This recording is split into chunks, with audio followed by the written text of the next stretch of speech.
Hello mga ka-fish keepers, I just harvested some baby tuxedo koi and albino tuxedo koi guppies. At yan, nakakatuwa naman dahil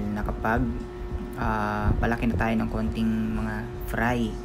And right now, I am preparing a container para sa kanila kasi wala na akong extra na aquarium dito. So, dun muna sila ilalagay sa lumang container dito. Well, anyway, these are the parents and nag-iwan na rin ako ng some juvies dito na safe na para hindi nila makain. Kasi nag-trim ako nung nakaraan kaya medyo wala nang taguan yung fry natin. And dito ko nga pala sa ililipat and actually yan na. Ina-acclimate ko na nga sila ngayon para hindi naman sila mabigla. And itong nakikita nyo dito is overhead filter.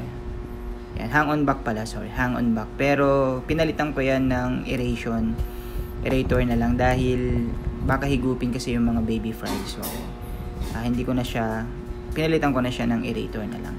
Well, anyway, dito sila mag-stay ngayon at magpapalaki. And then afterwards, babalik natin sila dun sa tank kung saan sila nanggaling kapag malaki na talaga sila. That's it guys. Don't forget to follow me. Bye-bye.